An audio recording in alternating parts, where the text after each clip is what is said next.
أنا كل هذا مدحوينا بري هرجيسان نقرية أدنى مدحوينا بري قلبت هرجيسان نقرية موسو كنت أقول شيء هذا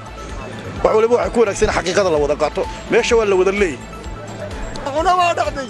يا حالة بدلا يا حقيقة دينا ولا قتلي حرفت الدين هذا واحد يخصم دومتي هرت واحد سرعي هرت واحد يداس هوالك كيش كبير بحسابي مدحوينها qaranka jamhuuriyadda Soomaaliland mudane Muuse Biixi Cabdi ayaa ku hooleeyay doorashadii lagu doortay sanadkii 2017 sareynta sharciga oo uu sheegay in haddii la doorto sharcigu sareyn doono isla markaana danta gaarka ah iyo danta guud laga horeysiin doono Master Biixi ay dadweynuhu ku doorteen sareynta sharciga ee uu ku hooleeyay balse 4 sano kadib maxay aragtay bulshadu mucaaridku waxay ku eedeynayaan in Muuse Biixi Cabdi uu ku tuntay sharcigii oo uu baalmaray telefishinka caalamiga ah ee gobonimo TV ayaa bulshada la dhex qaaday mikrofoonka oo weydiiyay sida ay u arkaan sareyntii sharciga ee Muuse Biixi Cabdi ku hooleeyay ee lagu doortay 4 sano kadib dareenkii dadweynaha ayaa sidani ahaa kan ugu dambaysa haddaan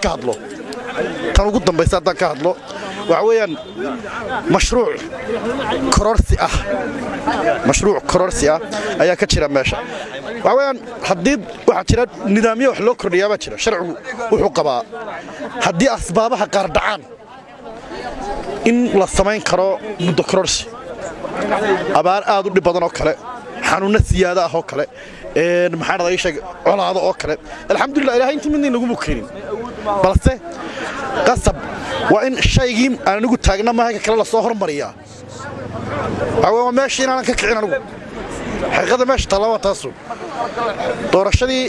soo horeysay ee ahayd doorashada madaxtooyada ayaan dib u dhigayaa waxa xaqiiqiyan kursi jeclaysaya anagu mucaaridkan ku raacsanay haddii urura sharci daraa la furo aniga kula hadlaya madaxweynaha bariga hargeysan noqonaya adna madaxweynaha bari galbeedka hargeysan noqonaysa muusow runta ku sheegayaan wax waliba waxa ku wanaagsan xaqiiqada la wada qaato meesha waa la wada leeyahay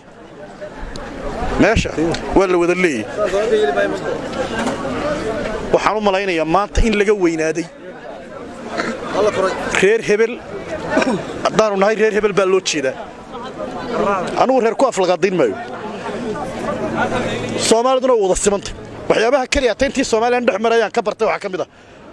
xataa idinkiina run ahaan idin dareensinaya wallahi way garan afarta qof ay isku reerka meel isugu yimaada waxay u yaqaanaan inay dunida ugu badan yihiin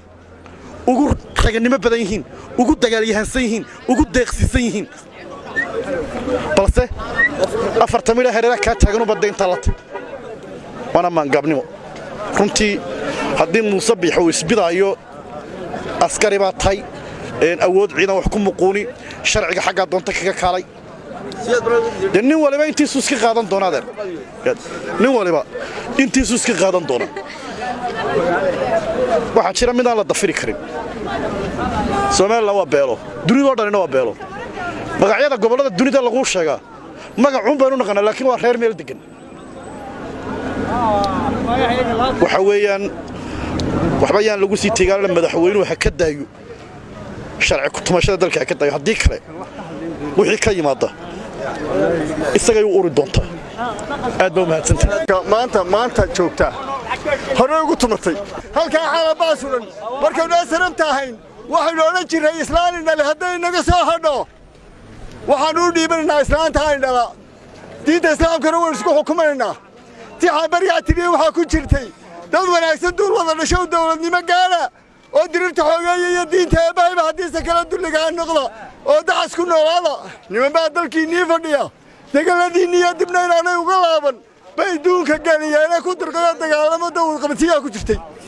diinta islaamkana isku xukunno calanka markaynu qabsanaa ku xigtay calankiiba halkaas u dhan kitaabka Ilaahay nama anfaco waynu niri dimuqraadiyad baynu qaadanay dimuqraadiyadina saakaaladina ma anfacdo waxay kolba waxaan doonaa waan iska yeelayaa baleedi waxaan leenahay ummadda u turo jaabkayga maanta Muuse Biixi iyo Maxamed Kaahino abdigaahow oo madaxweyne ku xigeenad madaynaysu yihiinow maanta dalku gacantiinu ku jira 39 ka burburinayseen kuwii 39 dalka waa burburiseen kuwii ka burburiseen marka jabhad baa haydeen maanta oo dharagteen maanta yaa ka burburinaysaan dalku isagoo nabad qaba ka taga laakiin waxaan doonaa yeelayaa oo lacag uma urursanaya taas bulshadu idinka maqal mayso xusbo sida sharcigu nuu kala sareeyay arrinka waxaa la leeyahay xaraam cuna waa dhacday iyo xaalada la leeyahay xaqiiqadina waa laga tagay xarafti diinaade waxay u xusul duubantay horta waa xaq sharci horta waxa diidaysan waa lacag kiishki biyaan buuxsamin kiishki wuu buuxsamay baan ku anugu buuxsamay baan moodayne waxaa kala leeyahay halkan maanta aynu joogno wadankii Oromo qabsatay raqqa fooqa dhisanayow wadankii daayirta uga tagi maysaan awooyaashii saambay ku qorteen barbara waxay yiraahdeen saantaas aad Ingiriisa oo hanaga dhibanin maanta dalkii Oromo haysata cid uga tagi maysaan dalkii fooq bilaa lugama dhisaysaan waxaan leenahay wadankii ayagii Oromada ku badan وانا لا اركايه ولما واقينا سيدنا اهل وداقنايه قارنا وضوها سيقلنا والله سهله وحن انك سياقنا انا وافق القاده دقدقتها مغليسان واتوبيان الذي سيه دقدقتها مغليسان واتوبيان الذي سيه رقي قونا انا رياضي سببا وين اكتوغانا انهين حق الغايته ايوبي سياقا يا وليه شعبي عسكري وكاكا ودك يا قتال بله bulshada waxaan ku leeyahay waxba uma idaan qaban bulshadani waa sixir barar baa ku kacay boqolka doolar intaas uu mariyaa uma leeyahay raashigu intaas uu mariyaa ma lihidin bulshada wuxuu qabtaa ka baarlamaanka bulshada wuxuu qabo ka madaxweynaha sheeganayo barnaamij ummadda wuxuu qabo waxaan leeyahay assalaamu calaykum waraxmatullaahi wabarakaatu 30 sanadoodna weyn dhowrin aniga waxa igu dhacay ugu yaraan ilaa 7 xabadood oo Soomaaliland igu dhacay ama intii Soomaaliland xorriyadda igu dhacay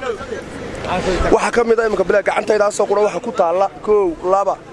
3 Soomaaliland intaas xabadood way igu dhaceen waxaana igu dhaceen dadka dhalinyarada ah cadaalad ha helaan waxaan ahaa ninka ee bagada dawladda aan dagaalamano ciidan intan qori ku qabtay qorigii dhici waayay igu soo jeesteen aan warna kala kaxeeya ee dawladdiisa barasa